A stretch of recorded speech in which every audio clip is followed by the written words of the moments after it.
Boa noite, meus queridos irmãos. Bem-vindos a mais uma Escola de Embaixadores. Muito bem-vindos a todos. Nós estamos a estudar uma série de estudos sobre a vinda do Senhor Jesus, a segunda vinda gloriosa do nosso Senhor Jesus. E na aula passada nós falámos sobre as profecias relacionadas com a Igreja e nós falámos sobre a questão do Anticristo e terminámos a aula a referir nas Escrituras e também a entender a interpretação das mesmas relativamente ao sinal, ao chamado sinal ou marca do Anticristo ou da besta, como alguns também chamam. Então hoje nós vamos dar continuidade a este assunto. Eu espero hoje poder acabar esta temática do Anticristo e das profecias relacionadas com esta figura bíblica escatológica que é o Anticristo. E o objetivo é nós hoje terminarmos este assunto e nas próximas aulas falarmos dos outros aspectos inerentes à vinda, à volta do nosso Senhor Jesus, nomeadamente os aspectos relacionados com o arrebatamento, o milénio, inclusive o juízo final e os novos céus e nova terra e a eternidade na presença do nosso Deus. Então, hoje vamos terminar este assunto relativo ao Anticristo e às profecias que estão relacionadas com ele e com a Igreja. Na aula passada vimos coisas muito interessantes. Se tu não assististe à aula passada, eu convido-te a assistires à aula da última quarta-feira, da quarta-feira passada, e vais poder aprender, vais poder também entender melhor aquilo que nós hoje vamos falar, uma vez que nós vamos dar continuidade àquilo que nós falámos na semana passada. Amém? Então, meus irmãos, bem-vindos a todos, muito bem-vindos aos meus queridos irmãos, aqueles que nos veem dos vários lugares onde hoje nós temos a Igreja, o nosso ministério, os nossos irmãos de Angola, um grande abraço para eles, os nossos irmãos também que nos veem da Costa Rica, do Brasil, de São Tomé e Príncipe e aqui da Europa, os nossos irmãos que nos veem de Inglaterra e de Portugal, onde também eu estou a transmitir esta Escola de Embaixadores online. Então, irmãos, vamos orar. Eu peço aos irmãos que possam, juntamente comigo, orar para que Deus nos dê sabedoria, para que o Senhor nos dê revelação e para que, no nome de Jesus, este vídeo possa fazer toda a diferença na vida daqueles que o virem e que possa acrescentar conhecimento, verdadeira revelação e que, como eu falei na aula passada, que nós consigamos, através deste ensino, desta escola de embaixadores, nós consigamos fazer uma separação clara entre o que é ficção e o que é revelação.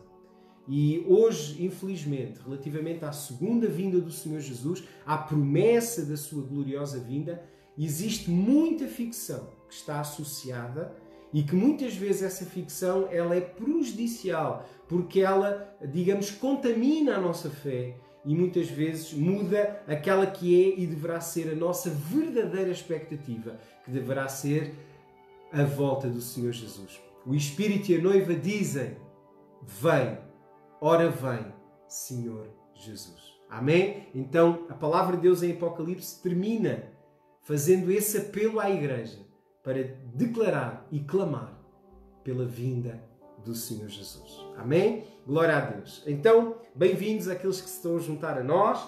Queria-te pedir também um favor, meu querido que me estás a ver. Se puderes, partilha este direto na tua página do Facebook, carrega aí em partilhar, partilha na tua página para que mais pessoas possam ouvir a palavra de Deus. A Bíblia diz-nos que a fé vem pelo ouvir e o ouvir a palavra de Deus. Então, tu podes ser alguém que Deus usa para que a palavra de Deus seja pregada e anunciada nestes dias difíceis que nós vivemos, estes dias tão complicados, mas com a esperança de que o Senhor Jesus está connosco e que melhor é o fim das coisas do que o princípio delas. Então acreditamos pela fé de que o melhor ainda está por vir e por isso louvamos e adoramos ao Senhor nosso Deus. Então, se puderes, partilha esse vídeo na tua página, partilha nos teus grupos, para que mais pessoas possam ter acesso ao ensino da Palavra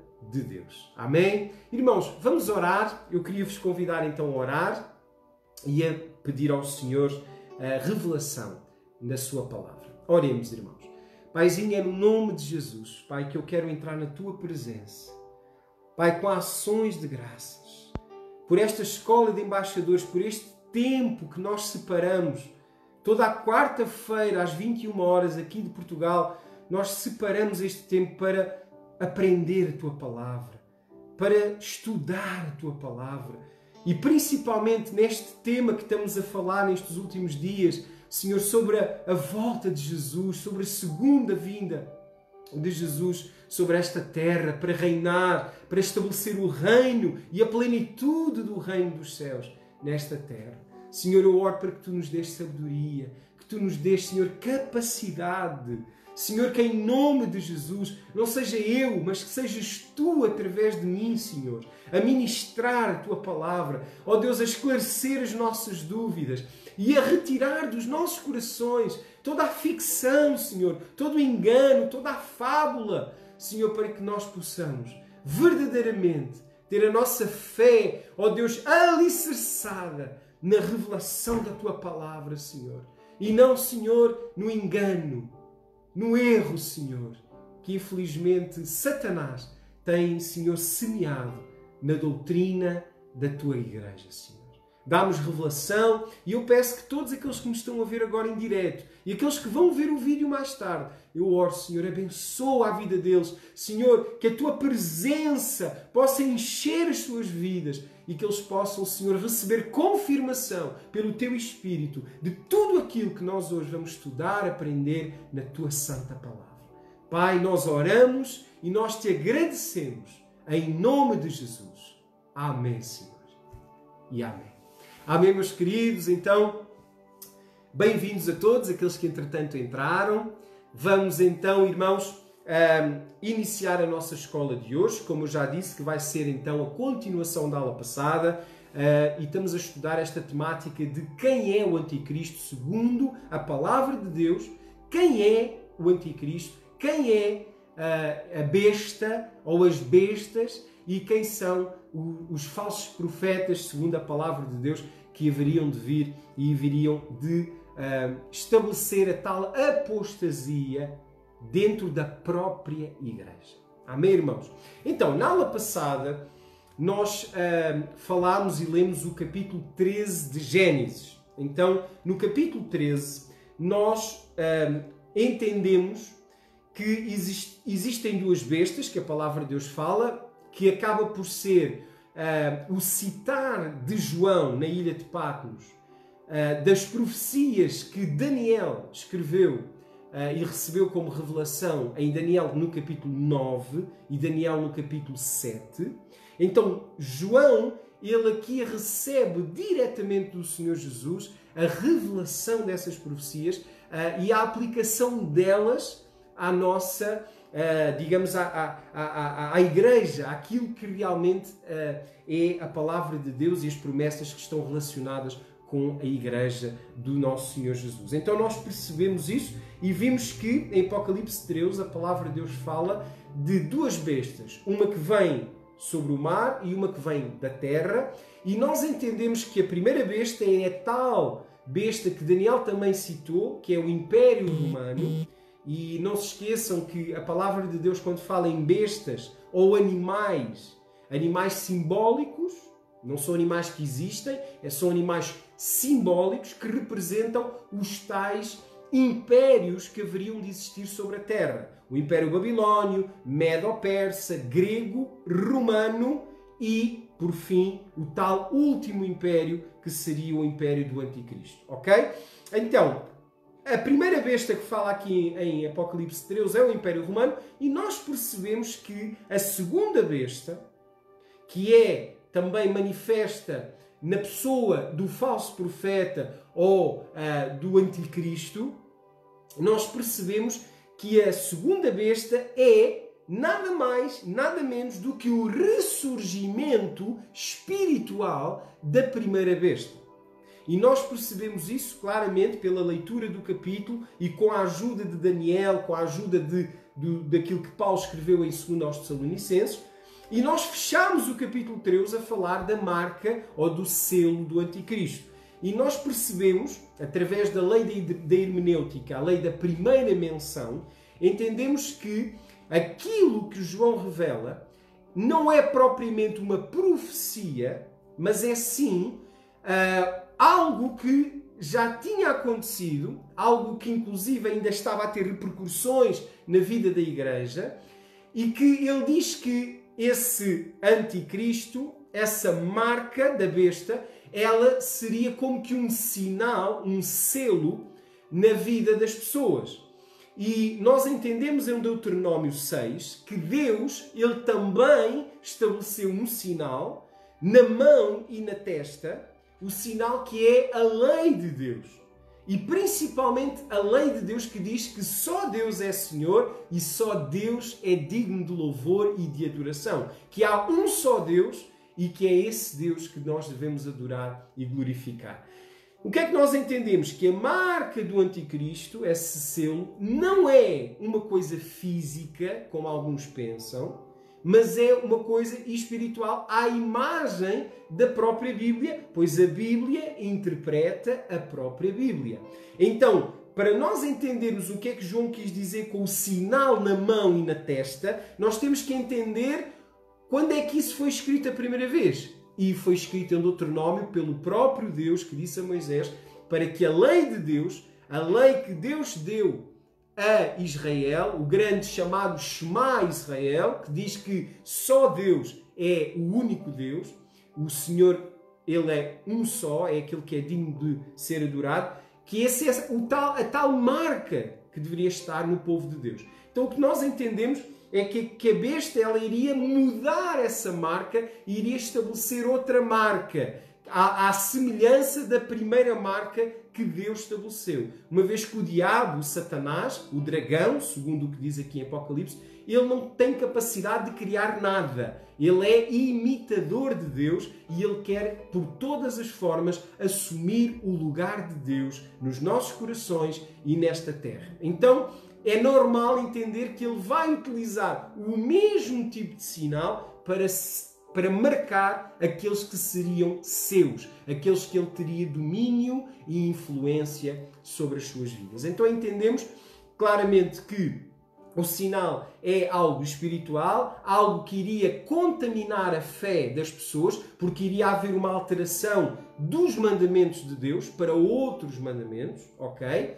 E as pessoas iriam estar a pensar que estavam a servir a Deus, mas na prática estavam, inclusive, a desobedecer diretamente aos mandamentos de Deus, àquilo que Deus estabeleceu para o seu povo.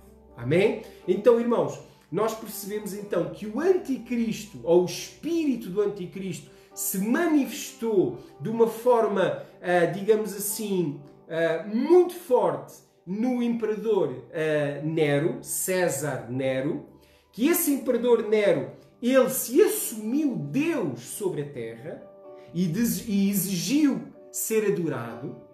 E nós vemos que João, ele usa essa figura, tanto é que ele diz que é possível calcular o número do nome desse anticristo, uma vez que para cada letra do alfabeto hebraico existe um determinado número e que a soma das letras vai dar um determinado número, e ele diz que a soma desse número é 666, a tal marca, o 666, o 666, que é a tal marca da besta ou a marca do anticristo. E o que é que nós entendemos? Que João ele estava a fazer uma referência clara a Nero, a César Nero. Ele estava a dizer, inclusive, que essa figura, que esse espírito que estava em Nero, ele iria voltar novamente e ele iria, digamos, se sentar sobre a igreja, procurar governar a própria igreja e estabelecer a marca do anticristo, a marca da besta, nos corações dos crentes, dos santos dentro da própria igreja. Ok? Então nós vimos isso na semana passada, ok? E hoje, o que é que nós vamos falar? Vamos falar do capítulo 17 de Apocalipse. Então peço aos irmãos para abrirem a Bíblia em Apocalipse capítulo 17 e vamos ler o verso 1 ao verso 6, ok? E depois vamos ler alguns outros versos. Não vamos ler o capítulo todo por causa de tempo, mas vamos ler os versículos-chave para entender aquilo que eu desejo que os irmãos entendam relativamente a esta questão de quem é o anticristo, quem é a tal grande prostituta ou a grande adúltera, quem é a tal besta que a palavra de Deus fala. Apocalipse capítulo 17. Amém. Então vamos ler. Amém? Diz assim a palavra do Senhor. Então nós temos que ler Apocalipse 17 trazendo à memória tudo o que nós já aprendemos.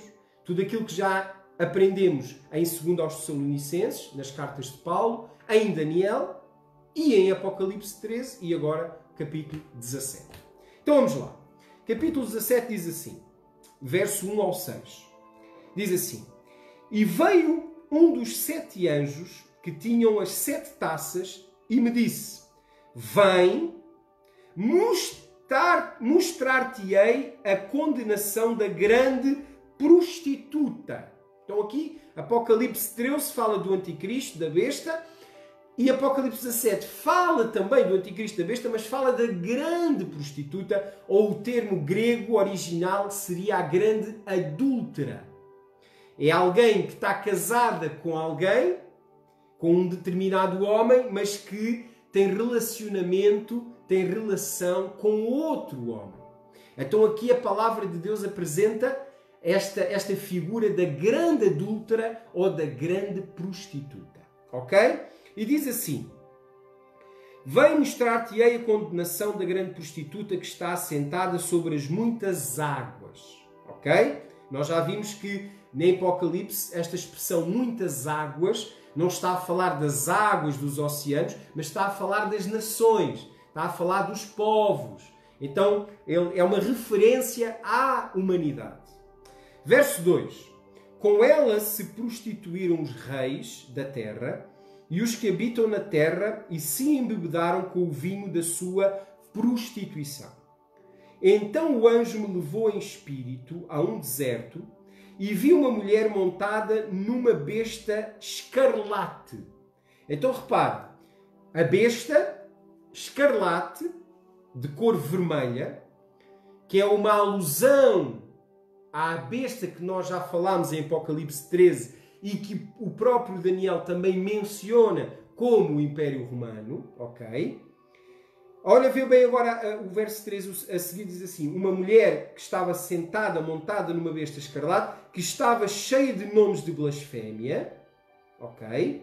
E que tinha 7 cabeças e 10 chifres. Lá está a mesma referência de Daniel, também a tal besta dos 10 chifres e das 7 cabeças. E no verso 4 diz: A mulher estava vestida de púrpura e de escarlate. Repara bem nas cores que João vê na visão.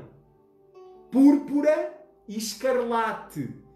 Púrpura será o roxo, aquele lilás arroxeado, e o escarlate, o vermelho, a fugir para o rosa. Aquela cor escarlate que é um vermelho vivo, muito intenso. E adornada com ouro, olha bem, para além das cores, ele viu também que essa mulher estava vestida de ouro, pedras preciosas e pérolas.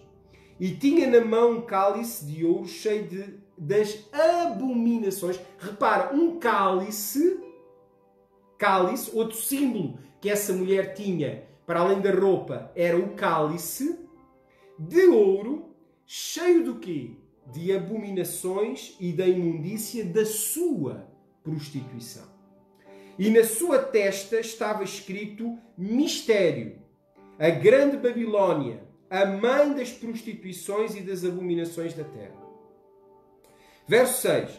E vi que a mulher estava embriagada com o sangue dos santos com o sangue das testemunhas de Jesus, quando a vi, admirei-me com grande espanto.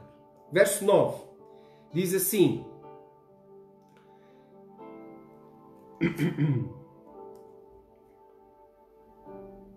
vamos ler o verso, eu penso que é importante já agora ler o 7 e 8 só para entendermos o contexto. Olha o que diz. Então o anjo me disse: porque te admiras? Eu te direi o mistério da mulher e da besta que a leva, a qual tem 7 cabeças e 10 chifres. Então, aqui João tem a visão, fica muito admirado, porque a visão foi muito intensa, mas o anjo diz-lhe: não fiques admirado, porque eu vou-te explicar o que é que significa isso. Verso 8. A besta que viste era e já não é. Portanto, a tal besta de Apocalipse 13, que era e já não é, mas que iria voltar outra vez, ok? E subirá do abismo. Lá está. Ela era, já não é. Portanto, houve um período em que ela morreu, mas depois ela voltou a subir do abismo, isto é, que Satanás voltou a trazer o espírito dessa besta numa outra besta, que é o tal ressurgimento da primeira besta.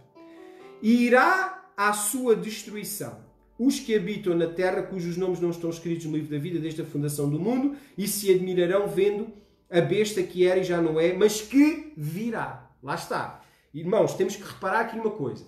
Esta besta é a primeira besta, a mesma que Daniel viu, que é o Império Romano. Principalmente na figura do imperador romano, César Augusto César Nero, e ele diz que ela era, deixou de ser, mas voltará. Ela virá novamente, mas virá como quem? Como o tal chifre de Daniel, ou como as duas, a besta que tem 2 chifres como cordeiro, que está lá escrito em Apocalipse 13, ok? Então aqui o anjo está a associar a visão da prostituta a Apocalipse capítulo 13. Ele está a tentar mostrar onde é que a tal prostituta está assentada. Onde é que ela está montada. Ok? Isto é muito importante para vocês entenderem o que é que nós estamos a falar. Verso 9 diz assim: aqui é necessário a mente que tem sabedoria. Então o que o anjo está a dizer é que aqui é preciso ter sabedoria e revelação. Por isso é que há tantas teorias, tantas interpretações do que é isto. Porque o anjo já estava a dizer que isto é algo que iria ser suscetível a muito engano. Mas que através da palavra de Deus, porque a Bíblia interpreta a própria Bíblia, nós iríamos entender o verdadeiro significado da profecia bíblica. Então aqui é necessário a mente que tem sabedoria. As 7 cabeças são 7 montes. Diz comigo. Isto é revelação, isto já não é profecia. Isto já não é linguagem profética. Isto já é a interpretação da profecia. Lembram-se do anjo Gabriel quando interpreta a Daniel a profecia? Temos a profecia e a interpretação. Aqui é a mesma coisa. Temos a visão, a profecia e depois temos a explicação. Então, as 7 cabeças são 7 montes. Onde a prostituta está sentada. Então quer dizer que é uma cidade, um lugar no mundo que tem 7 montes. Ok? E diz mais. Sobre os quais a mulher está assentada. Verso 10. São também 7 reis. Lá está. Visão de Daniel. 5 já caíram. 1 existe. 5 já caíram. 5 quê? Imperadores já caíram. 1 existe, o tal imperador que existia no momento em que João estava na ilha de Patmos, e outro ainda não é chegado. Quando vier, convém que dure um pouco de tempo. Verso 11. A besta que era e já não é o 8º rei. Lá está. Então o 8º rei, isto é muito importante, irmãos. O 8º rei não seria um imperador romano, o 7º seria, mas que ao final do 7º imperador se iria levantar um outro tipo de imperador que teria outro aspecto, outra roupagem, e que esse 8º rei ele iria iniciar uma nova dinastia de novos imperadores, a qual nós chamamos os papas. Ok? O oitavo rei não é um papa, mas eram o papado, a figura do papa. Porque o anticristo, já falámos, é o quê? Um espírito que passa de homem em homem, de geração em geração. Assim como o espírito de Nero passou de imperador para imperador, assim também o espírito de Nero iria passar e entrar neste oitavo rei e iria se manifestar ao longo da história. Porque o último reino, o último império, era, segundo a palavra de Deus, o mais longo de todos os impérios sobre a terra. Ok? Vamos continuar. Então, diz assim, verso 11, a besta que não era e já não é o oitavo rei, pertence aos 7 e vai à sua destruição. Ok? Agora, vamos continuar. Olha o que é que diz aqui o verso, vamos passar, verso 12. Os 10 chifres que viste são 10 reis que ainda não receberam o reino. Lembram-se que nós falámos que no final do Império Romano, o Império Romano foi dividido em 10 reinos, em 10 pequenos reinos, e que o papado surge exatamente nas cinzas do Império Romano. No meio desses 10 reis, ele surge para voltar, para ter o domínio, o controle e trazer a unificação novamente do tal império chamado romano. Ok? Então, os 10 chifres que viste são 10 reis que ainda não receberam o reino, mas receberão a autoridade como reis por uma hora e juntamente com a besta. Ok? Verso 13. Estes têm o mesmo intento e entregarão o seu poder e autoridade à besta. Lá está, o papado. Então os reis depois, o que é que eles fizeram? Eles reconheceram a autoridade máxima sobre todo o Império Romano.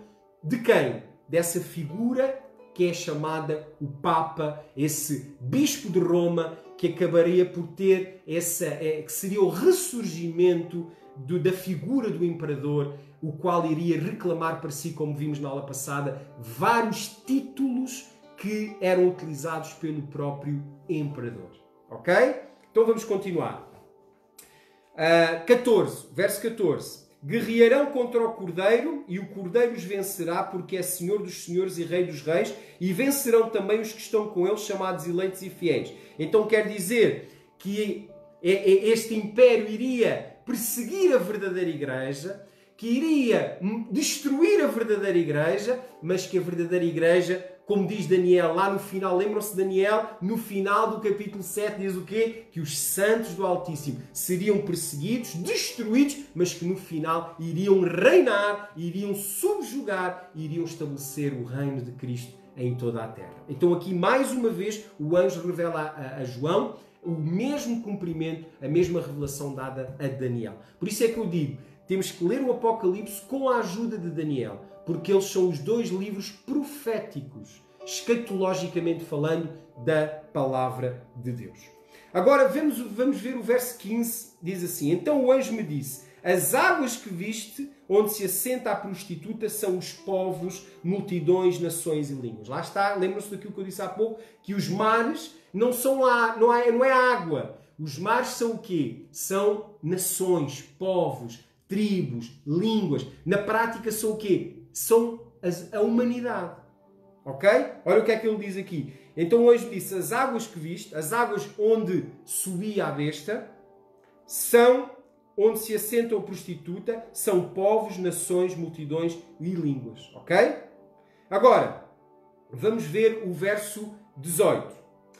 Vê o verso 18. Lê lá aí o verso 18, tu vais perceber onde é que o mistério está revelado. O anjo revelou o mistério. Olha o verso 18. A mulher que viste é a grande cidade que reina sobre os reis da terra. Ok?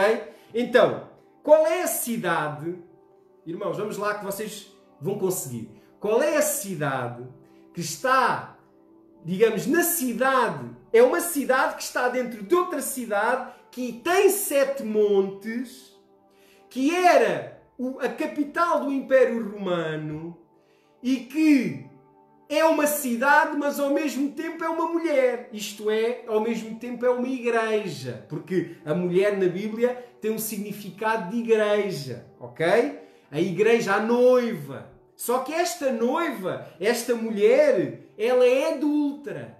É uma mulher que se prostitui com as abominações. Isto é uma mulher que o cálice da comunhão com Deus está contaminado com o quê? Com as abominações de Satanás, do diabo, dos demónios.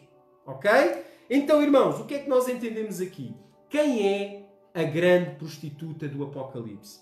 Resposta. A grande prostituta do Apocalipse é a Igreja Católica Romana, a Igreja que, de alguma forma, hoje, ainda até hoje, ela estabelece um Estado, que é o Estado do Vaticano, que é, ao mesmo tempo, um Estado, uma cidade e, ao mesmo tempo, é uma igreja, ok? Que é composta pelo quê? Pelos cardeais, pela Cúria Romana, ok? E onde é que essa igreja que se veste, olha as cores, que se veste de escarlate e púrpura, que usa ouro, pedras preciosas, anéis, colares de ouro, que usa cálices de ouro nas suas cerimónias. Quem é essa igreja? Quem é essa noiva que se prostitui com demónios e com todas as abominações que existem na terra? Amém, irmãos? Então, não há dúvida, vamos fazer aqui um breve resumo. A besta, primeira besta, Império Romano. Segunda besta é o papado, a figura do Papa. A figura do Papa está, digamos assim, está, ou é o líder dessa igreja apóstata, dessa igreja, digamos, adúltera, que é o quê? O conjunto de todos aqueles sacerdotes que prestam culto à figura papal e que se vestem de escarlate e de púrpura e que usam o ouro como seu principal adorno e que, pista final e mais objetiva, estão estabelecidos na cidade de Roma, a cidade das 7 montanhas. Ok? Se tu não sabes, vais ao Google e escreves Cidade dos 7 Montes e vai-te aparecer a cidade de Roma, porque é conhecida, outro nome de Roma, um dos outros nomes da cidade de Roma é a cidade das 7 montanhas ou das 7 colinas, ok? Então aqui não há dúvida, claramente entendemos que esta segunda besta é o ressurgimento da outra besta, da primeira, que é o Império Romano. Como Tertuliano disse, ele escreveu no início da Igreja Primitiva, cerca do ano 200 da era cristã, Tertuliano diz que nas cinzas do Império Romano se iria levantar o Bispo de Roma, que iria assumir o poder e iria trazer para si o domínio de toda a Igreja e de todos os reis que compunham naquela altura o Império Romano.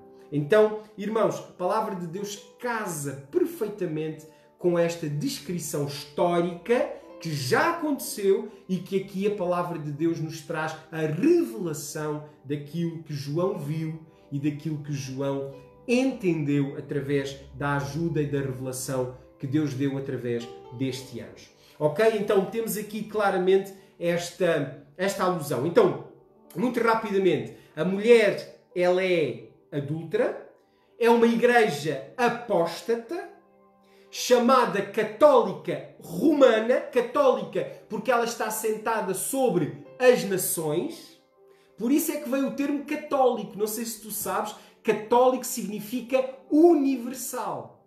Então, o termo católico é esta dimensão mundial, esta dimensão universal que a Igreja tem. Segundo, romana. Agora repara, como é que ela pode ser romana se ela é universal? Porque se ela é católica não pode ser romana. Porque se é católica não é romana. Mas o mistério está aí. É que ela é católica, mas ela é romana. Porque ela está assentada sobre Roma. Ok? Entenderam? Então, vamos continuar. Ela está assentada na cidade das 7 colinas ou dos 7 montes, que é Roma. No verso 8 nós percebemos uma clara alusão ao papado, que é o ressurgimento do espírito do imperador Nero, que foi aquele imperador que assumiu para si a identidade divina de ser adorado como um Deus. Verso 13, os reis da terra vão entregar a essa figura papal, vão entregar a esse bispo, vão entregar o poder, o seu poder, vão se sujeitar ao governo, ao domínio espiritual, político dessa figura, desse imperador renascido, ok? Verso 14, a palavra de Deus diz que a igreja vai ser perseguida por essa entidade, a igreja vai sofrer, mas que a igreja vai no final vencer e vai sair dela e vai haver uma reforma na igreja que vai permitir o quê? Que a verdadeira igreja não esteja mais debaixo da influência espiritual desse espírito do anticristo que leva a igreja a cometer as tais abominações que a palavra de Deus fala. Ok?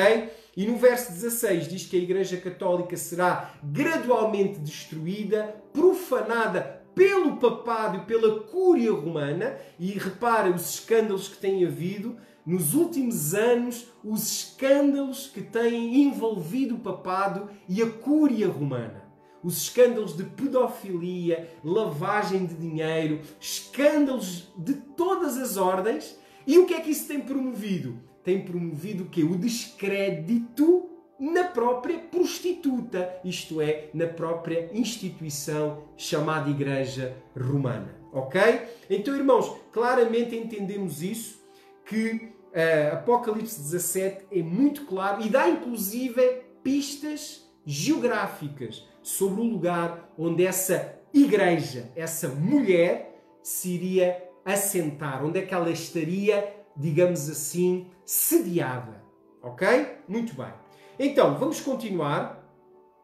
Vamos ver agora o capítulo 18, que é o quê? A queda e o julgamento do anticristo e da sua igreja apóstata. Ok?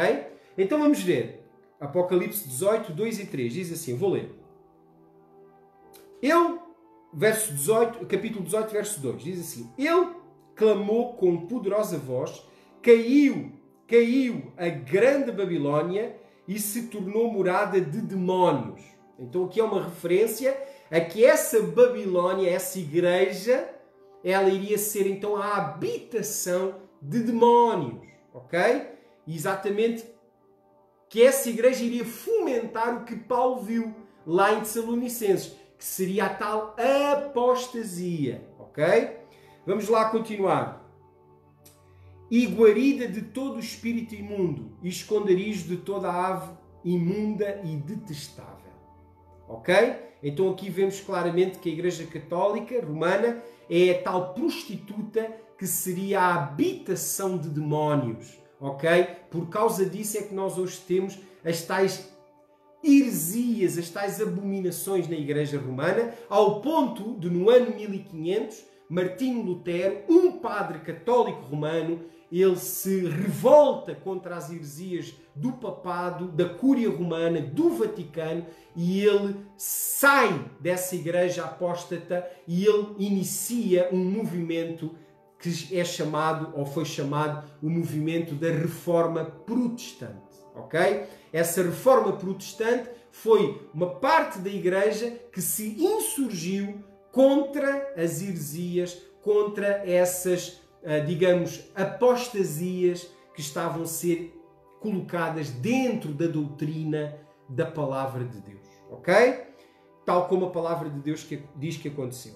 Então, verso 4. Olha o verso 4. É uma referência aqui à Reforma Protestante. Olha o verso 4. Ouvi outra voz do céu a dizer: sai dela, povo meu, para que não sejas participante dos seus pecados, para que não incorras nas suas pragas. Então quer dizer, aqui claramente, Deus, Ele grita à sua verdadeira igreja e Ele diz, sai dela. Dela quem? Da prostituta. Ok? Da igreja adúltera.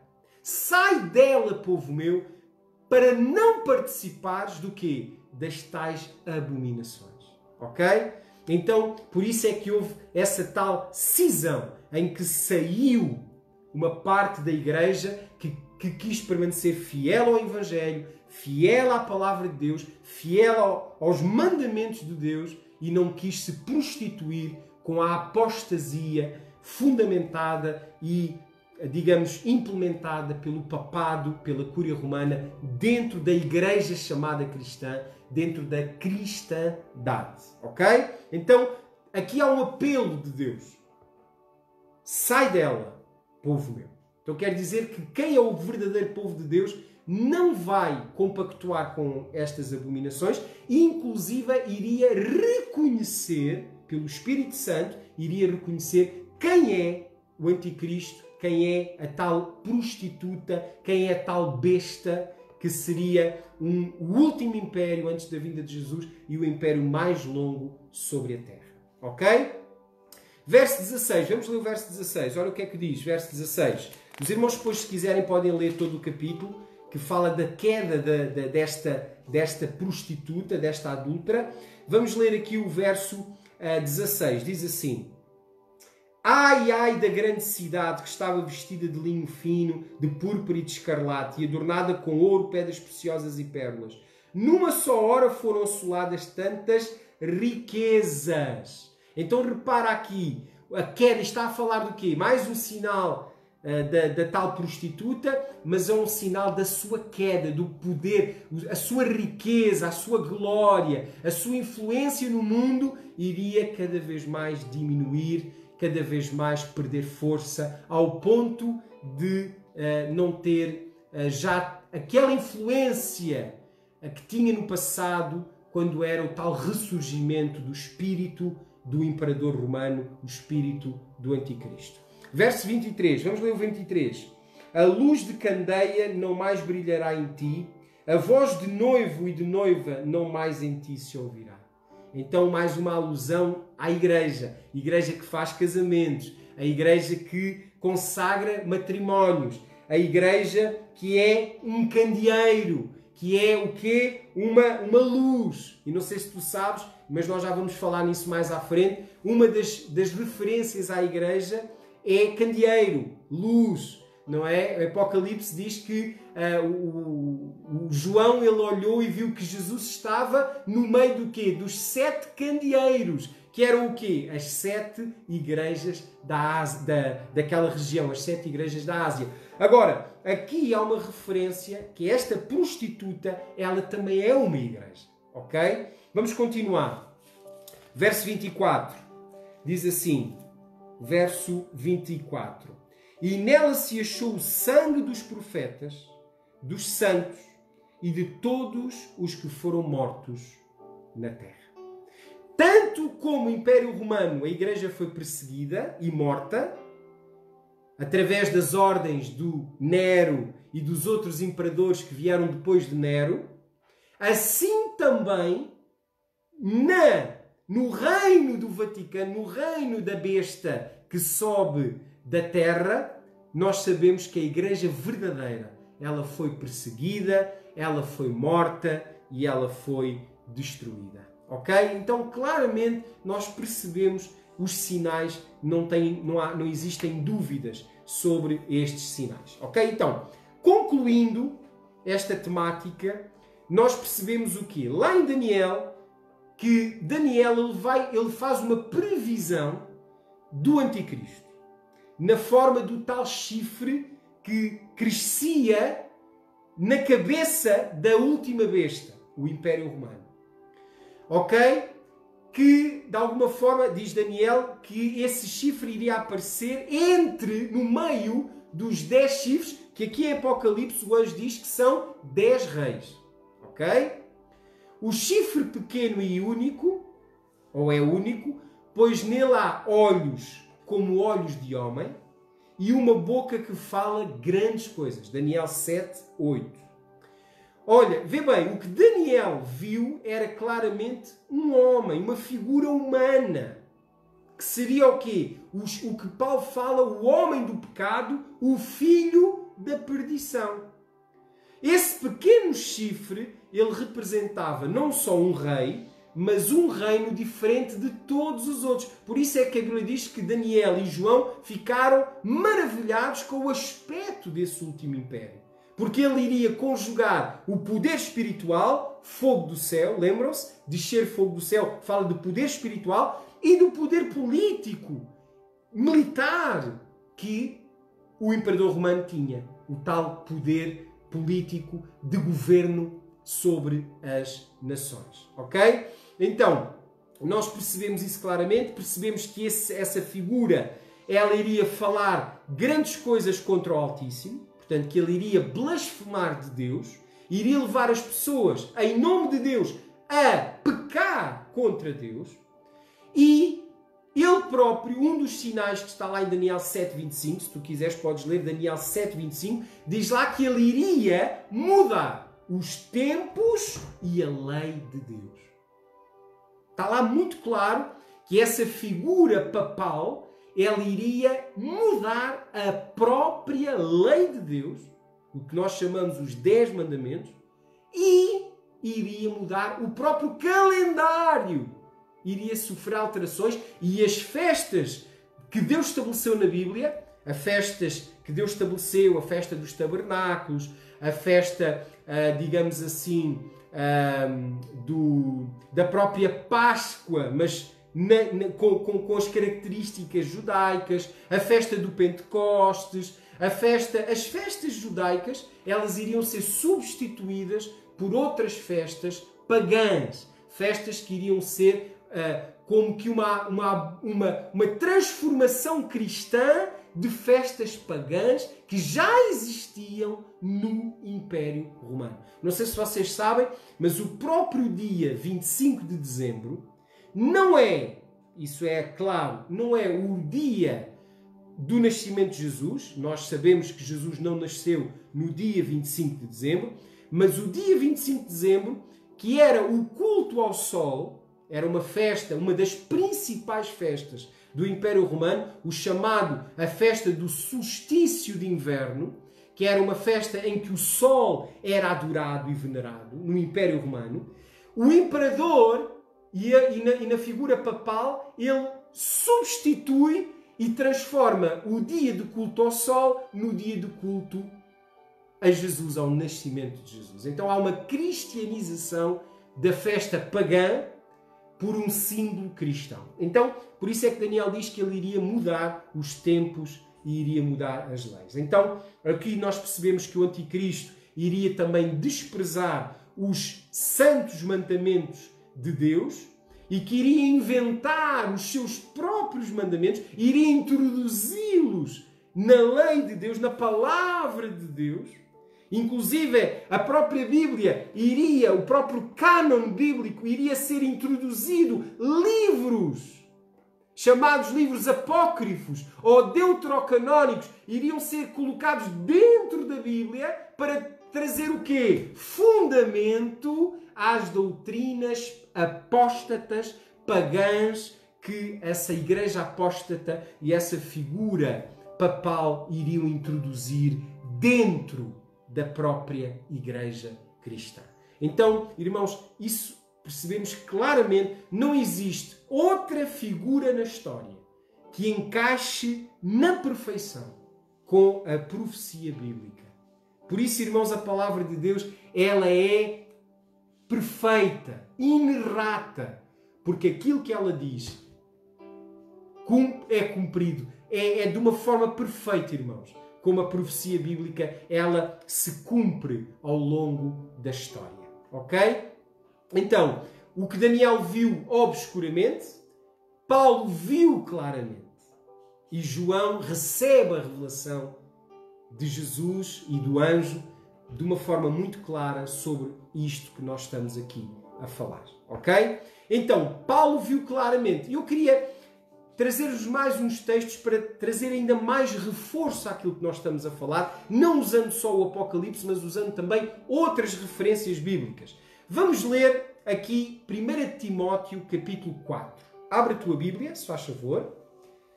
1 Timóteo capítulo 4, verso 1 a 3.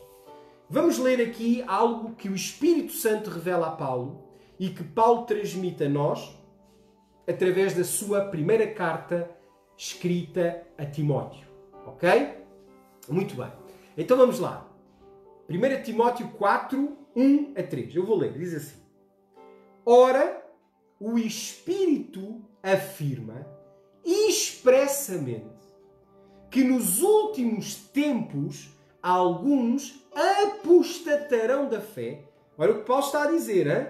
Que nos últimos dias alguns iriam apostatar da fé, a referência que ele próprio, Paulo, fala aos Tessalonicenses, que era necessário antes de Jesus voltar, que o céu iria reter Jesus, que o céu iria deter Jesus até que a apostasia se manifestasse dentro da igreja. Olha o que é que ele diz aqui. Olha, o Espírito afirma expressamente que nos últimos tempos alguns apostatarão da fé por obedecerem a espíritos enganadores. Repara bem, espíritos enganadores dentro da igreja.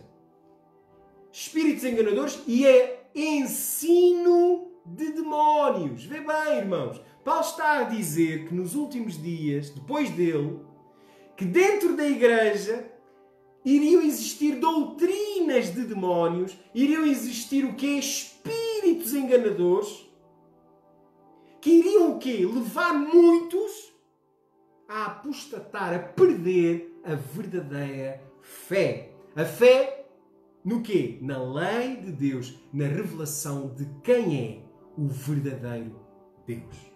Amém? Então, irmãos, agora vamos ver, vamos continuar, olha o que diz. Pela hipocrisia dos homens que falam mentiras, repara bem, pela hipocrisia, ele está a dizer que esses espíritos malignos, eles iriam ter capacidade de enganar, de trazer a tal apostasia.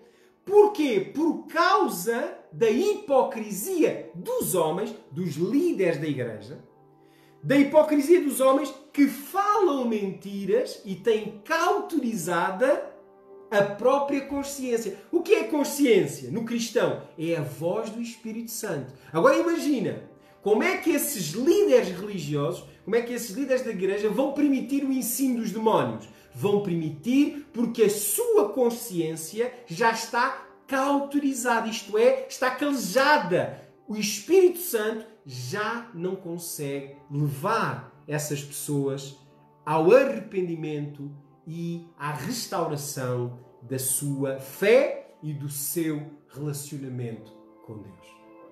Então Paulo aqui está a revelar detalhe a detalhe o que iria acontecer. Ok? Vamos continuar. Agora vamos ver dois sinais que o Espírito Santo revela a Paulo, que ele partilha connosco. Dois sinais dessa doutrina de demónios dentro da igreja. Vamos ver, olha o que diz. Lê lá aí na tua Bíblia.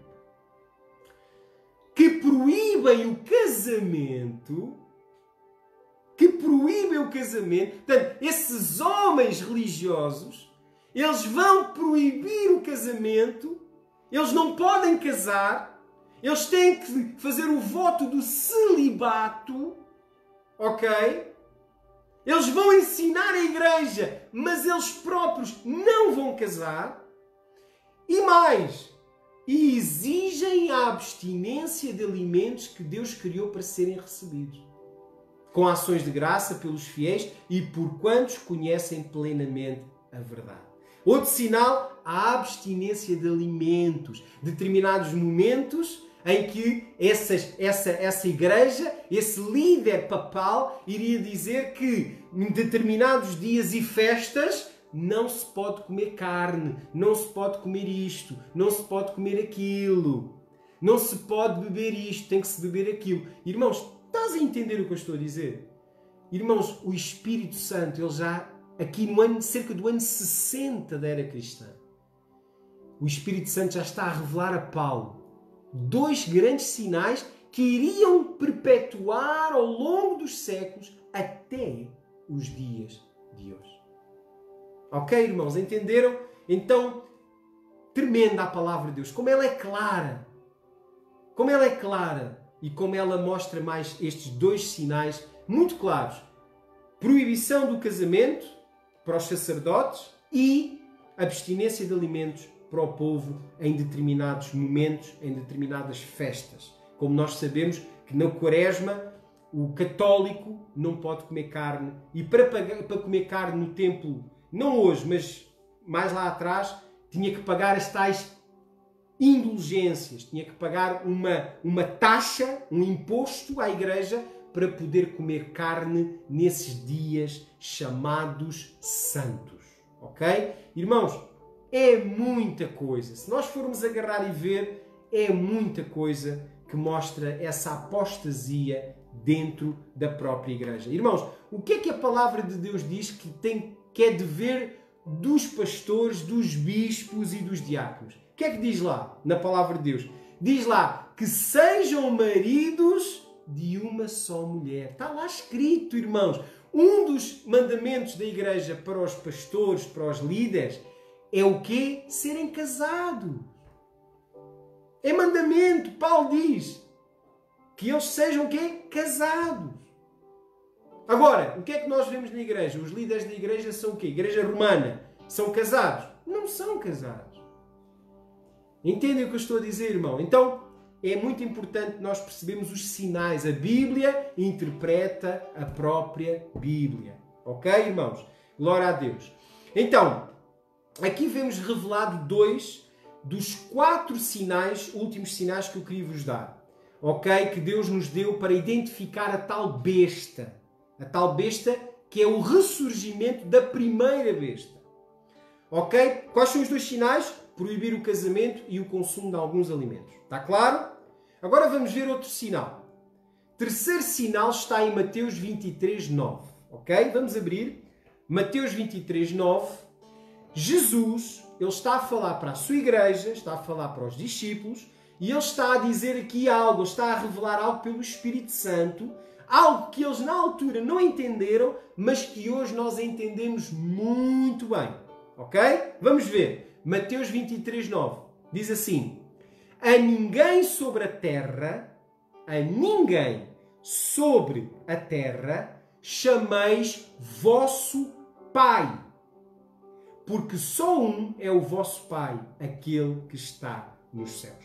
Irmãos, atenção, aqui ele não está a falar do pai físico, do nosso pai biológico. Esse é pai e será sempre pai. E eu devo chamar o meu pai de pai. Assim como os meus filhos me chamam pai, porque eu sou o pai deles. Isso é um conceito físico, da paternidade.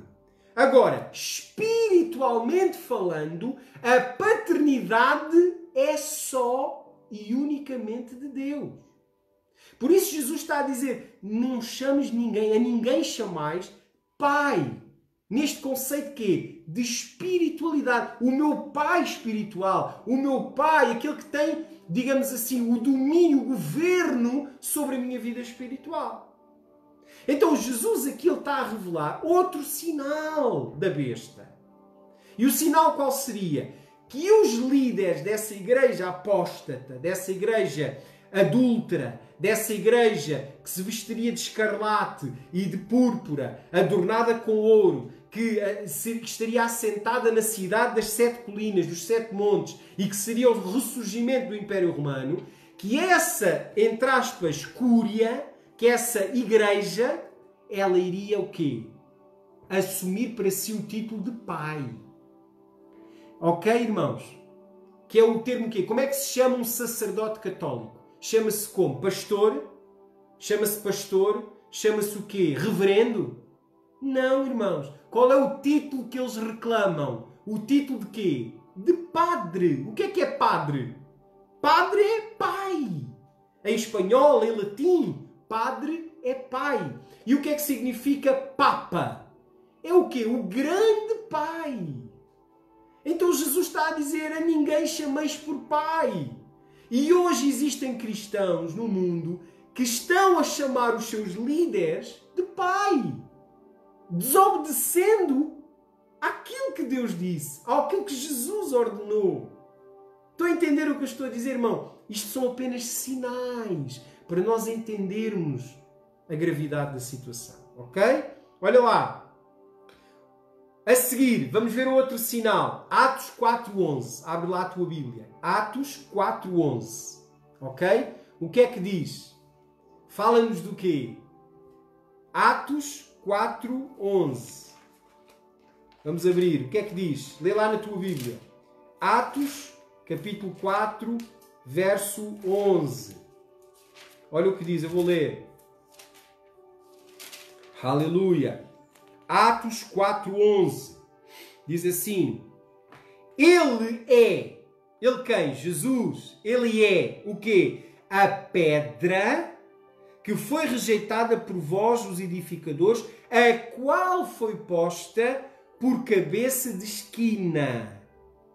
E em nenhum outro há salvação, pois também debaixo do céu nenhum outro nome há dado aos homens, pelo quais devemos ser salvos.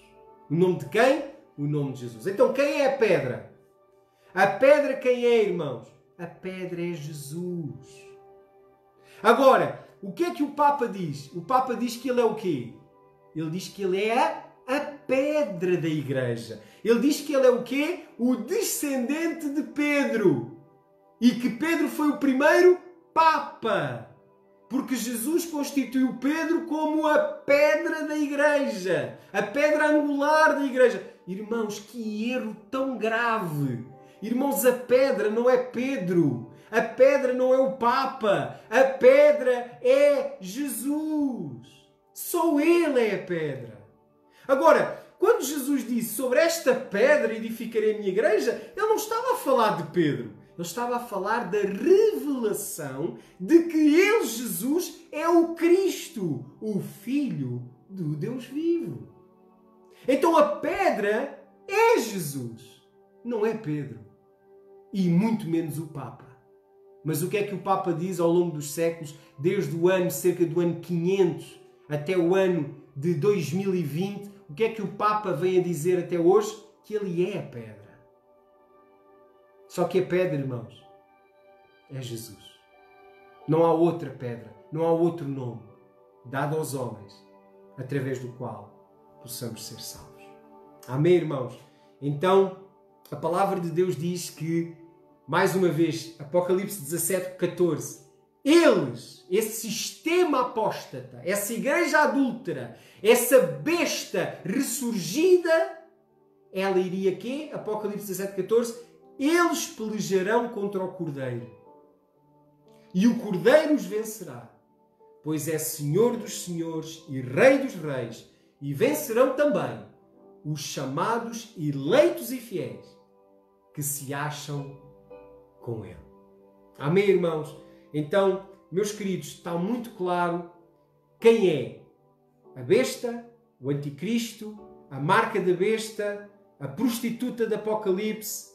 Está muito claro que, claramente, com a ajuda de Daniel, de Paulo e de João em Apocalipse, nós claramente entendemos que são estas figuras que iriam fomentar a tal apostasia dentro da igreja.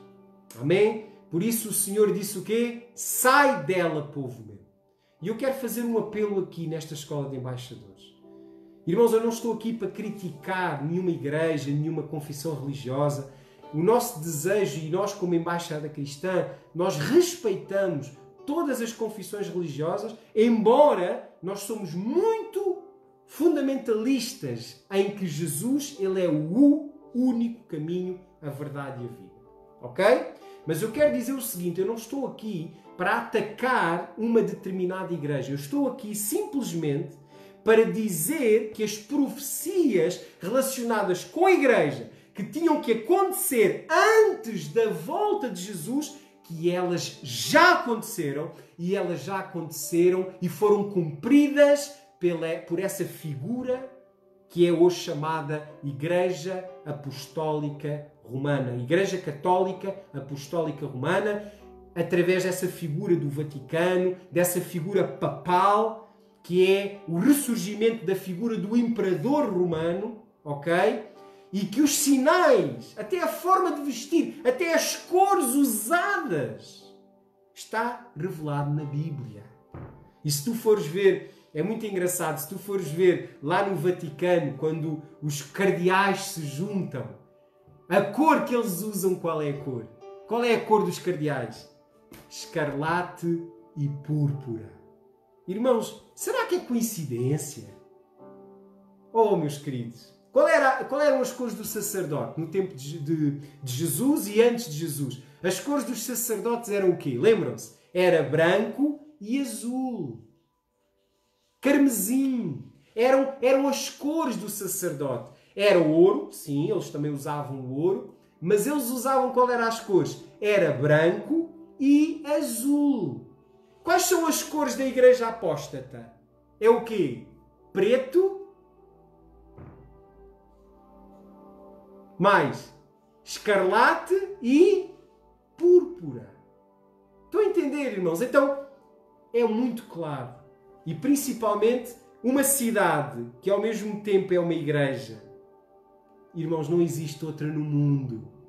A única cidade que é ao mesmo tempo um império e ao mesmo tempo uma igreja tem um nome: Vaticano. Não há outra, não existiu outra, nem existirá outra.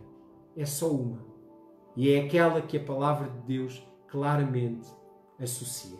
Está bem? Então, irmãos, vamos então entender que desde o início da humanidade até hoje não existe outra instituição que preencha estes requisitos, a não ser o papado, a não ser o Vaticano, a não ser esta Cúria Romana que se assenta sobre a cidade das 7 montanhas e que governa sobre as nações, sobre as águas, que são as nações, os povos, as tribos e os reis da terra. Amém? Então, irmãos, claramente entendemos isso, ok? Que o clero não pode casar, que os seus súbditos não podem comer certos alimentos em nome da espiritualidade, que o título de Papa significa grande pai ou único pai, e ele é o quê? Ele se auto-intitula a tal pedra, que é um título que só merece ser dado a Jesus Cristo. Aquele que é o cabeça da igreja. Irmãos, o cabeça da igreja não é o Papa. O cabeça da igreja é Jesus Cristo, nosso Senhor e Salvador. E se tu hoje estás numa igreja cujo cabeça é o Papa, então Apocalipse 18:4 diz: sai dela, povo meu, para que não participes na idolatria, no culto aos santos e em todas as abominações, o culto aos mortos, no dia de todos os santos e tantas outras abominações que têm sido introduzidas dentro da igreja cristã. Ok? Amém, irmãos? Glória a Deus. Então, a palavra de Deus é bem clara em Apocalipse 18:4 e 5. Amém? Glória a Deus. Então, o que é que nós percebemos aqui?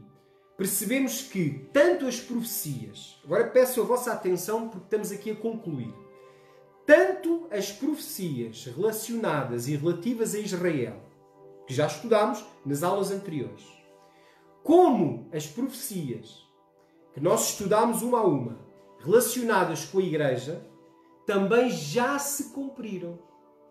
O que é que falta agora cumprir? Irmãos, da profecia bíblica, o que é que ainda não aconteceu? E que a Bíblia profetiza e que tem que acontecer? Primeiro, a questão da relação a Israel, em relação a Israel, tem a ver com o reconhecimento de Israel que Jesus é o Senhor, o Messias, que vai acontecer no momento em que Jesus descer sobre o Monte das Oliveiras, na sua segunda vinda, e o desmascarar do Anticristo, o desmascarar da besta de Apocalipse, da última besta, que vai acontecer quando? Vai acontecer também na segunda vinda de Jesus, em que a Bíblia diz que quando Jesus se manifestar, ele vai amarrar o dragão, mas ele vai lançar no lago de fogo e enxofre o quê? Quem é que ele vai lançar? A besta, o falso profeta, o Anticristo. Ok? Diz lá na palavra de Deus em Apocalipse que quando Jesus voltar, ele vai amarrar o dragão, ele vai amarrar a serpente, porque a Bíblia diz que ele vai ter que ser solto no final do milénio. Depois nós vamos mais à frente falar sobre isso. Mas quem é que vai ser logo desmascarado e destruído? A besta, o falso profeta e o Anticristo. Ok, irmãos? Então, está muito claro, não há dúvidas, pelo menos a palavra de Deus é muito objetiva e ela interpreta-se a si mesmo, ok? Então, irmãos, eu queria terminar falando aqui de um aspecto interessante, que é o seguinte, eu já falei, irmãos, eu tenho uma lista, e não vou conseguir partilhar convosco, mas eu tenho uma lista de várias folhas com datas de que são uma referência às heresias que a Igreja Romana introduziu dentro da doutrina cristã. Desde o início do papado até hoje, heresias, apóstatas foram introduzidas dentro da Igreja cristã, que violam, que vão contra, que negam a lei de Deus, a verdadeira lei de Deus, a verdadeira palavra de Deus. Agora, há uma, irmãos, que para mim, vou ser sincero, irmãos, é algo que é revoltante, que é a alteração dos 10 mandamentos, que estão lá em Êxodo 20. Se tu abrires a Bíblia, abre lá a tua Bíblia, em Êxodo 20, e o engraçado é que a própria Bíblia católica, romana, também tem lá Êxodo 20. Êxodo 20 diz assim, vamos lá abrir, também está em Deuteronômio, mas Êxodo acaba por ser a passagem mais lida, mais citada, porque foi a primeira revelação dos 10 mandamentos da lei de Deus. Êxodo capítulo 20, olha o que é que diz a Bíblia, irmãos. Isto é muito importante. Êxodo 20 diz assim a palavra do Senhor. Olha aqui, Êxodo 20. Vamos ler aqui o verso 1 em diante. Êxodo capítulo 20 diz assim, verso 1. Então falou Deus todas estas palavras e disse: Eu sou o Senhor teu Deus, que te tirei da terra do Egito, da casa da servidão. Não terás outros deuses além de mim. Não farás para ti imagem de escultura, nem semelhança alguma do que há em cima nos céus, nem embaixo na terra, nem nas águas debaixo da terra. Não te encurvarás a elas, nem as servirás.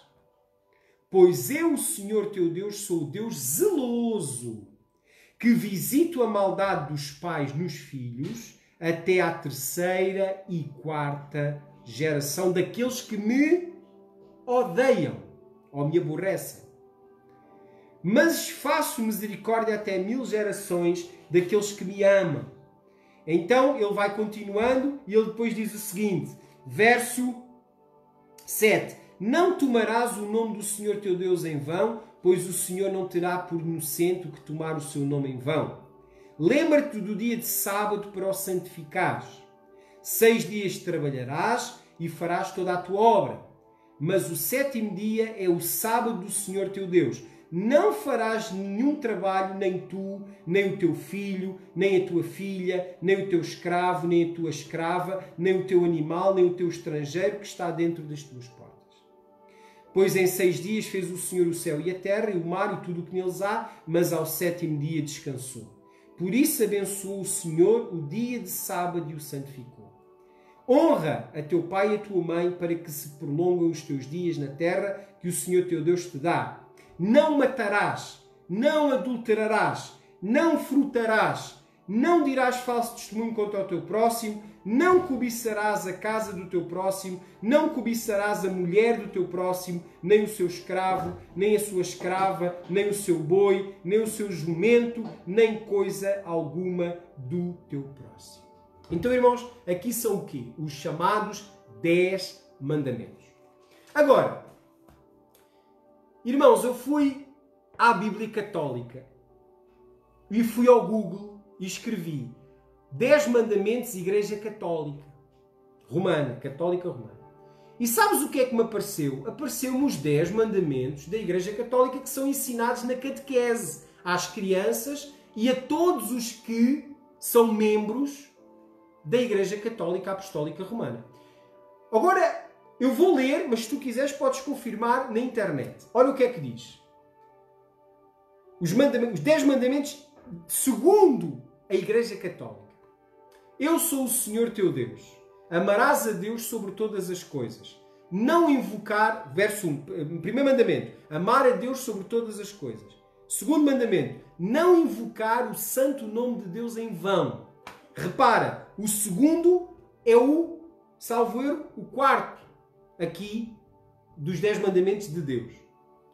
Terceiro, santificar os domingos e as festas de guarda. Repara, o domingo e as festas, as tais festas chamadas pagãs, ok?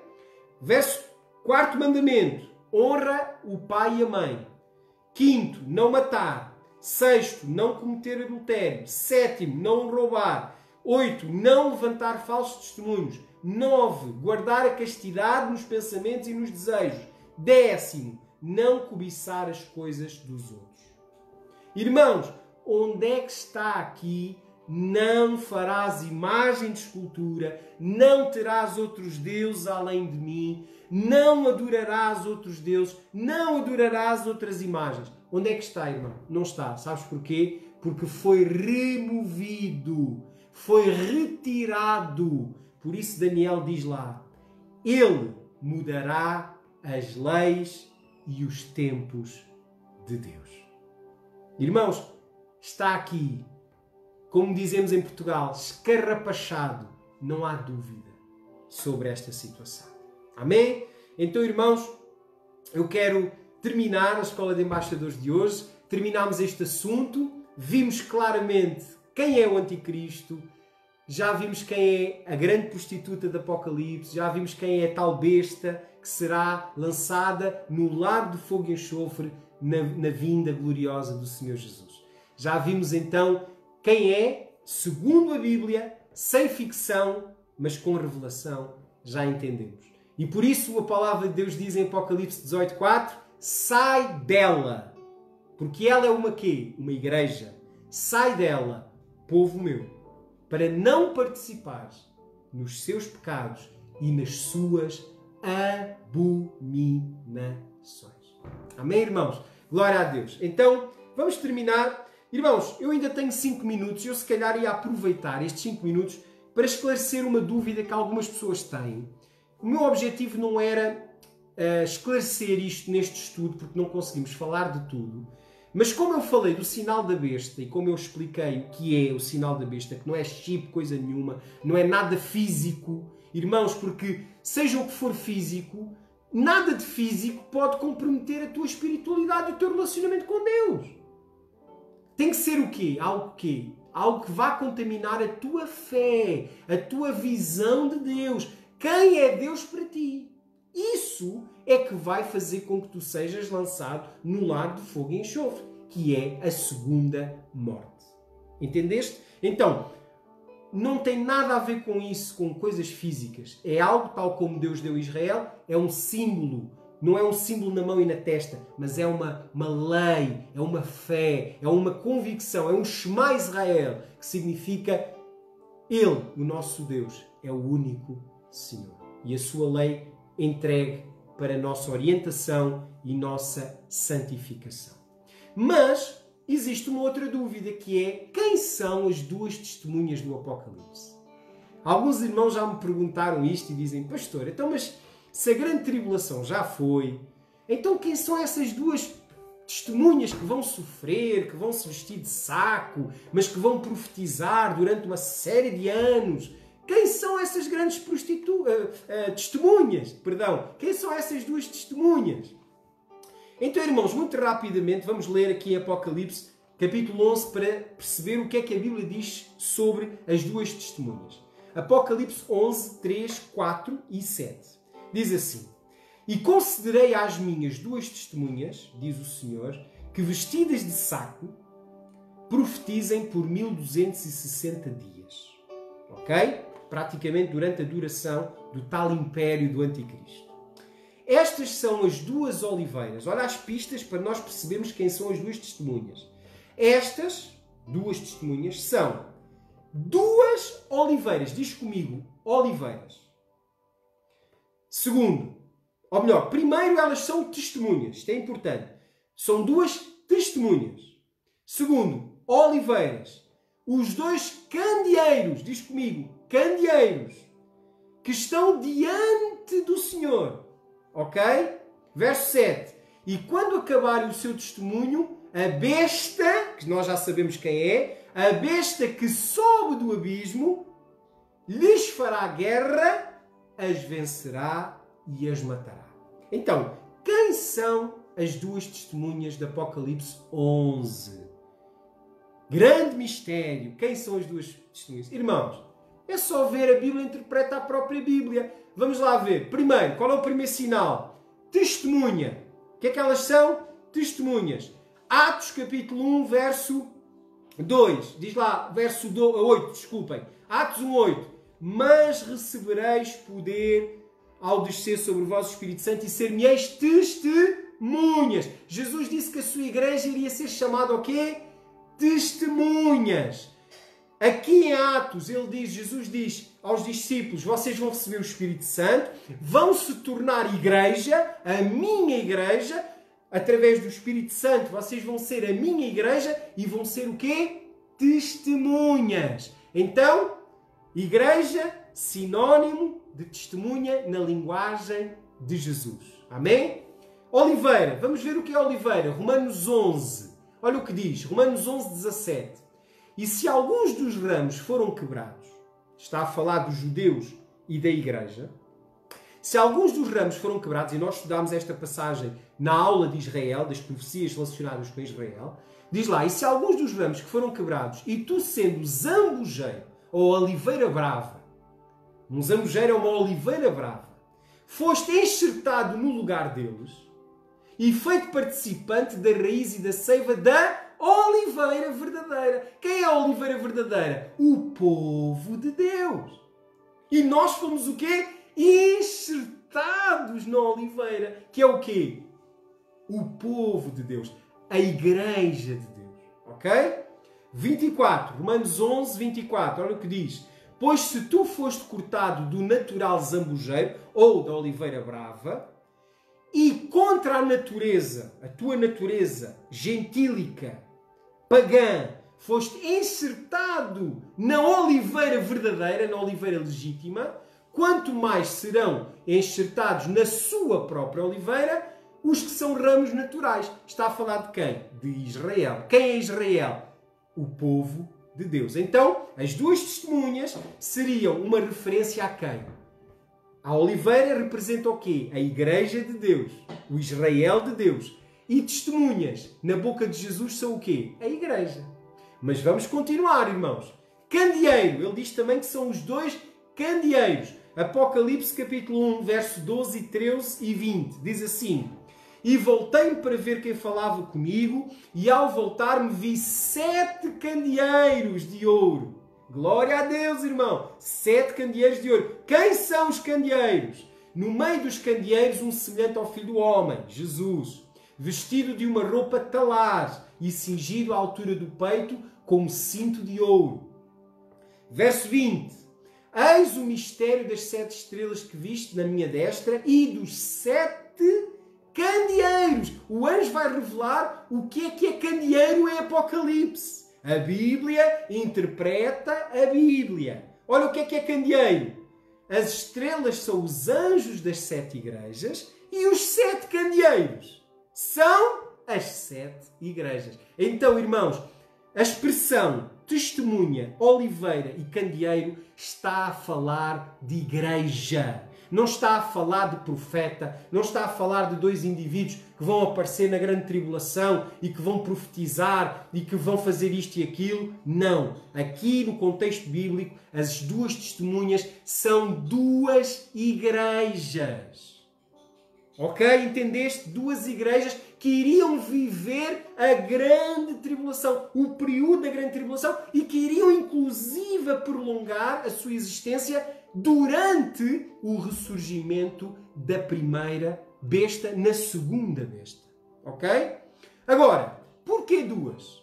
Vocês não dizem assim, então, mas só existe uma igreja. Porquê 2? Não, irmãos. Vamos ver o que é que a Bíblia nos diz. Olha o que é que diz a palavra de Deus em Atos 6.1. Lê lá. Atos 6.1. Porquê 2 testemunhas e não uma? Vamos ver. Ora, naqueles dias, Atos 6.1 diz assim, ora, naqueles dias, crescendo o número dos discípulos, houve, está a falar dos discípulos da igreja, houve uma murmuração dos helenistas, isto é, da igreja grega, da igreja gentílica, contra os hebreus, contra a igreja hebraica, composta por israelitas, por hebreus, por judeus. Porque as viúvas daqueles estavam a ser esquecidas na distribuição diária dos alimentos. Então quer dizer que dentro da igreja primitiva haviam duas comunidades distintas, duas igrejas distintas. Os gregos, os gentios, e os judeus. Porquê? Porque os gregos, eles comiam tudo, eles não faziam acessão de alimentos, eles não guardavam o sábado, eles tinham uma série de coisas que os judeus cristãos guardavam. Então havia o quê? A tal separação. Irmãos, isto é tão claro, que em Gálatas 2, Paulo e Pedro, os dois principais apóstolos, tiveram uma grande discussão um com o outro por causa disto. Por causa da igreja estar dividida em duas igrejas. Olha o que é que diz. Gálatas 2, 11 a 14. Gálatas 2, 11 a 14. Estamos a revelar o mistério das duas testemunhas do Apocalipse. Gálatas 2, 11 a 14. Quando, porém, Pedro veio a Antioquia, onde Paulo vivia, resisti-lhe na cara, diz Paulo, porque ele era repreensível. Pois antes de chegarem alguns da parte de Tiago, que era Tiago, pastor da igreja em Jerusalém, judeus, igreja de judeus, ok? Antes de chegarem alguns da parte de Tiago à Antioquia, os tais crentes judeus, ele comia com os gentios. Pedro comia com os gentios, com a igreja gentílica. Mas quando eles chegaram, os tais judeus, ele se foi retirando e se separou dos gentios, temendo os que eram da circuncisão. Então, havia uma separação ou não havia? Havia uma separação na igreja primitiva, sim ou não? Havia. Por isso Deus diz, as duas testemunhas. Porquê, irmãos? Porque as duas foram perseguidas na grande tribulação. Tanto a cristã, tanto a igreja gentílica, como a igreja composta pelos da circuncisão, que eram os judeus. Ok? Então, o que é que nós entendemos aqui, irmãos? Que as duas testemunhas eram o quê? As duas igrejas que viveram aquele período de transição da velha aliança para a nova aliança e que depois foram perseguidas pelo Império Romano e, por último, pela igreja chamada Católica Apostólica Romana. Ok? Então, irmãos, o mistério das duas testemunhas fica então resolvido, fica então revelado. Irmãos, não vamos especular, não vamos usar ficção científica para poder interpretar a Bíblia. A Bíblia interpreta-se a si mesma. Então, irmãos, o termo testemunha, oliveira e candeeiro não diz respeito a nada a não ser igreja do nosso Senhor Jesus Cristo. Amém? Agora, duas porquê? Porque havia duas comunidades distintas. Os gentios e os judeus. Ok? Entenderam? Então, irmãos, vou terminar a Escola de Embaixadores. Hoje nós avançámos bastante. Terminámos esta questão. Na próxima aula nós vamos falar de outros aspectos relacionados com a vinda de Jesus, nomeadamente a questão do milénio, do arrebatamento, do julgamento, do tribunal de Cristo, do julgamento final, do grande trono branco. Vamos falar de aspectos também muito importantes e vamos perceber que Jesus, Ele está às portas, Ele está a chegar, porque as profecias, elas já estão praticamente todas cumpridas. Amém? Então, meus queridos, muito obrigado pela vossa presença neste direto. Muito obrigado àqueles que têm perseverado durante esta hora e meia de estudo. Muito obrigado. Partilhe este vídeo para que mais pessoas, principalmente aqueles que ainda estão debaixo do jugo do Anticristo, possam se libertar e possam se consagrar a Jesus Cristo como Senhor e Salvador das suas vidas. Amém? Que Deus te abençoe, meu querido. Um grande abraço para todos os meus queridos irmãos. Que Deus vos abençoe. Um aviso importante que eu já me ia esquecendo. Irmãos, Sexta-feira nós temos o nosso Grupo Vida, Mega Grupo Vida. Mas, agora neste período de verão, de férias, em que aqui em Portugal e outras partes do mundo estamos a viver as férias, e muitos irmãos estão ausentes de férias, etc.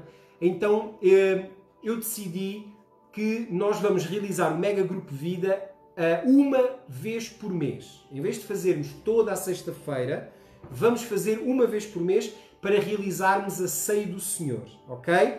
E porquê isso? Porque os grupos de vida já estão a acontecer no Zoom, as igrejas já estão a voltar a congregar nos seus templos, nas suas instalações, como é o caso aqui da igreja em Portugal e na igreja do Brasil também, e em São Tomé. A igreja de Angola e da Costa Rica ainda não, mas acreditamos que brevemente vão voltar a congregar presencialmente. Então vamos fazer o Mega Grupo Vida uma vez por mês, está bem? Mas o que é que eu vou fazer agora até ao final do mês de julho, com exceção da última sexta-feira de julho? O que é que eu vou fazer? Eu vou utilizar a sexta-feira para terminar esta matéria da Escola de Embaixadores, porque ela já dura há muito tempo e o que é que eu vou fazer? Para não cansar os irmãos, com muitas mais quartas-feiras, eu vou então utilizar a sexta-feira, durante o mês de julho, para terminarmos o estudo da segunda vinda de Jesus Cristo, está bem? Do nosso Senhor Jesus Cristo. Então, na próxima sexta-feira, depois da manhã, não vamos ter o tal Mega Grupo Vida, mas vamos ter sim mais uma aula da Escola de Embaixadores, tal como hoje. Vamos ter cerca de 1h30, 1 hora de estudo, em que vamos então avançar mais um pouco na Escola de Embaixadores, está bem? Qual é o meu objetivo? Mês de agosto e a última sexta-feira e a última quarta-feira de julho, entrarmos num período de férias, um período de descanso, está bem? E depois retomamos em setembro novamente a nossa Escola de Embaixadores online, está bem? E o Mega Grupo Vida vamos fazer então uma vez por mês, está bem? Para que também não se torne cansativo, está bem? Então, meus queridos, um grande abraço e que Deus vos abençoe. Amém.